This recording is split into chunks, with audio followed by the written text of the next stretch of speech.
आज पंतप्रधान मोदी वर्धा दौऱ्यावर प्रधानमंत्री विश्वकर्मा योजनेच्या पहिल्या वर्धापन दिनानिमित्त हा दौरा पंतप्रधानांच्या हस्ते आचार्य चाणक्य कौशल्य विकास केंद्रांचं उद्घाटन।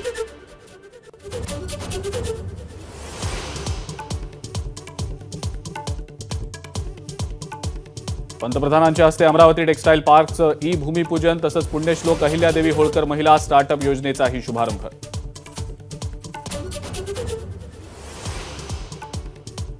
वर्ध्यात शेतमालाला भाव देण्याच्या मागणीसाठी शेतकऱ्यांचं आंदोलन। पंतप्रधानांच्या दौऱ्यापूर्वी शेतकऱ्यांच्या पोस्टरनं वेधलं लक्ष। हे आपल्यासाठी अशक्य आहे का? पोस्टरमधनं विचारला मोदींना प्रश्न।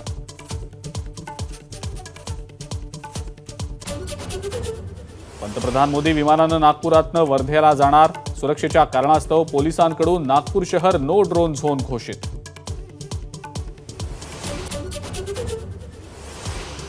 चोवीस आणि 25 सप्टेंबरला केंद्रीय गृहमंत्री अमित शहांचा विदर्भ आणि मराठवाडा दौरा। अमित शहा संभाजीनगरमध्ये घेणार विदर्भ आणि मराठवाड्याच्या नेत्यांची बैठक। फडणवीस, बावनकुळे, भूपेंद्र यादव उपस्थित राहणार।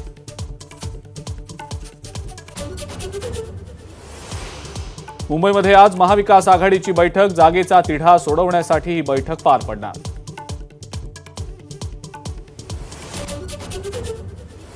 महाराष्ट्रातल्या 15 ते 20 जागांवर ठाकरे गट आणि शरदचंद्र पवार पक्ष आग्रही। सविस्तर चर्चा करून तिढा सोडवला जाणार।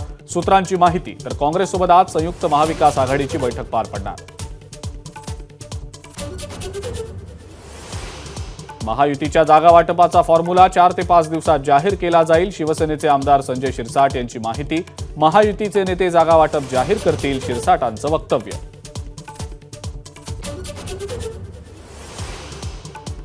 राहुरी विधानसभा मतदारसंघातूनच आगामी निवडणूक लढवणार। माजी मंत्री शिवाजीराव कर्डिलेंचं स्पष्टीकरण। कर्डिले श्रीगोंदा मतदारसंघातनं निवडणूक लढवणार असल्याची सुरू होती चर्चा।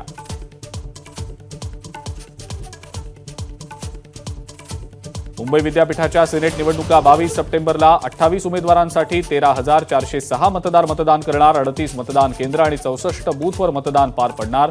25 सप्टेंबरला निकाल। सिनेट निवडणुकीच्या पार्श्वभूमीवर आमदार आदित्य ठाकरेंचं मतदारांना पत्र। 22 सप्टेंबरला होणाऱ्या निवडणुकीत ठाकरेंची युवासेना आणि एबीव्हीपीमध्ये थेट लढत। भावी पिढ्यांसाठी योग्य निर्णय घ्या, ठाकरेंचं आवाहन।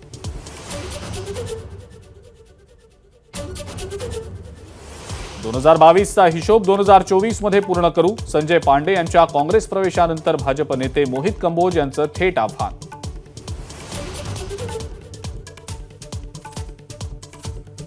ठाकरे गटातले नेते अंबादास दानवे यांचं राज्यपालांना पत्र। राज्यातील वरिष्ठ महिला सनदी अधिकाऱ्यांना त्रास दिला जात असल्याचा राज्य सरकारवर दानवेंनी केला आरोप।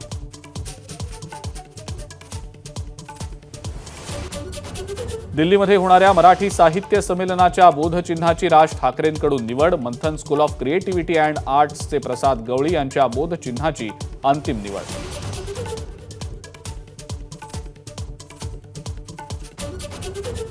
मनोज जरांगेंच्या उपोषणाचा आजचा चौथा दिवस। जालन्यात 1.5 किलोमीटर अंतरावर 3 उपोषणं सुरू। अंतरवाली सराटी गाव आणि वेस बनली आरक्षणाचा केंद्रबिंदू। ओबीसी समाजाची 2 आणि मराठा समाजाचं 1 आंदोलन सुरू।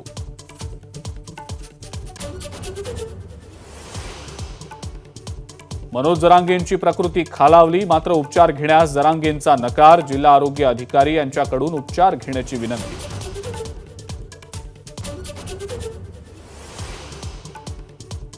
पंढरपुरात सुरू असलेल्या धनगर समाजाच्या आमरण उपोषणाचा आजचा 12वा दिवस। अजूनही शासनाकडून निर्णय नाही।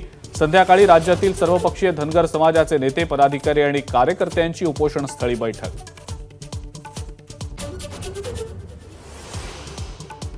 मुख्यमंत्र्यांच्या निर्देशानंतर मराठा, धनगर आणि मातंग समाजाच्या प्रलंबित मागण्यांसाठी शंभूराज देसाईंनी आज बोलावली बैठक। शंभूराज देसाई वरिष्ठ अधिकाऱ्यांकडून आढावा घेणार।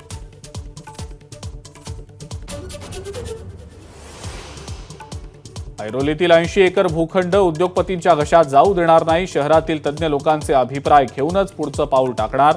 सिडकोचे अध्यक्ष संजय शिरसाटांचं वक्तव्य।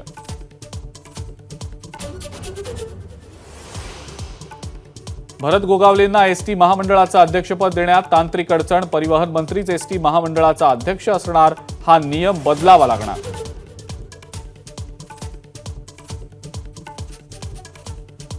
गेल्या 6 महिन्यात कोस्टल रोडवरनं 40 लाख वाहनांनी वर्दळ केल्याची माहिती. मुंबईच्या दक्षिण टोकापासून वरळी सी लिंकपर्यंत सिग्नलमुक्त टोलमुक्त वेगवान प्रवास करता येत असल्यानं आणि इंधनाची बचत होत असल्यानं मुंबईकरांची देखील प्रवासाला पसंती.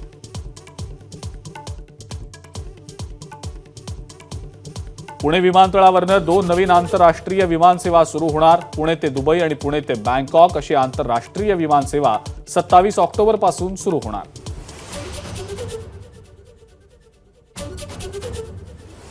ठाण्यातल्या काही भागामध्ये आज पाणी पुरवठा बंद. काटई नाका ते शीळ टाकी इथं दुरुस्तीच्या कामामुळे दिवा मुंब्रा आणि कळव्यासह अन्य भागात 24 तासांसाठी पाणी पुरवठा बंद राहणार.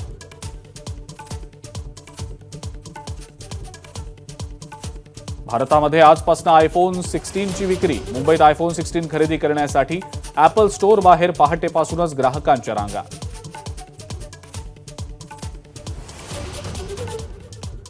नाशिक पालिका आयुक्तांच्या स्वाक्षरीचा तब्बल 4 कोटी रुपयांचा बनावट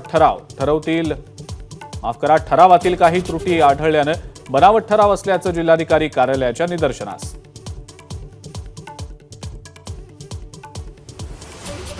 एसटी ट्रान्सपोर्ट बँकेच्या सभेत राडा घालणाऱ्या संदीप शिंदेंवर भंडाऱ्यात गुन्हा दाखल. सभा उधळून लावणं, धक्काबुक्की करणं, खुर्च्यांची तोडफोड करणं तसंच मारहाणीचाही त्यांच्यावर आरोप.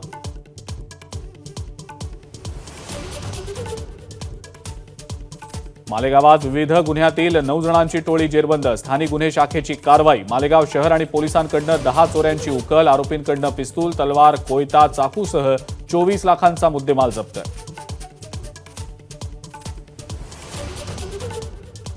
दोन दिवसांच्या तणावानंतर सध्या भिवंडी शहरात शांतता आणि सुव्यवस्था. अफवांवर विश्वास ठेवू नका. भिवंडी पोलीस उपायुक्तांचं नागरिकांना आवाहन.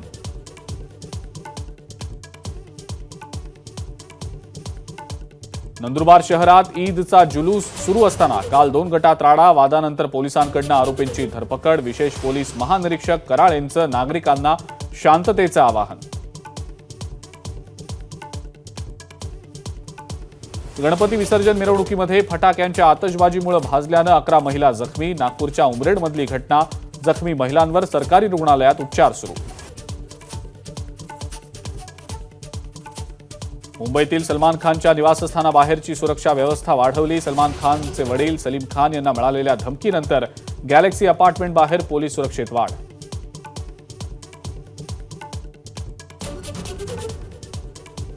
खोटी माहिती दिल्याबाबत यूपीएससीकडून निलंबित IAS अधिकारी पूजा खेडकर विरोधात याचिका. आरोपांबाबत दिल्ली उच्च न्यायालयाची पूजा खेडकरला नोटीस.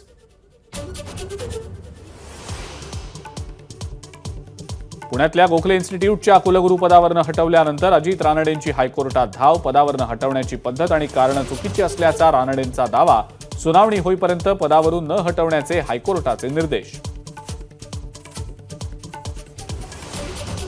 पुण्यामध्ये गेल्या 11 दिवसांपासून सारथीच्या विद्यार्थ्यांचं बेमुदत साखळी उपोषण. बार्टीच्या विद्यार्थ्यांना दिली जाणारी स्कॉलरशिप आम्हालाही द्या.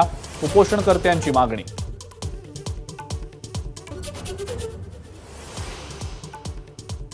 आपत्कालीन सेवांसाठी उद्यापासून कामावर हजर होणार. कोलकात्यातील ज्युनियर डॉक्टर्सची घोषणा. सरकारनं आश्वासनं पूर्ण केली नाहीत तर पुन्हा आंदोलनाचाही दिला इशारा. एबीपी माझा, उघडा डोळे बघा नीट.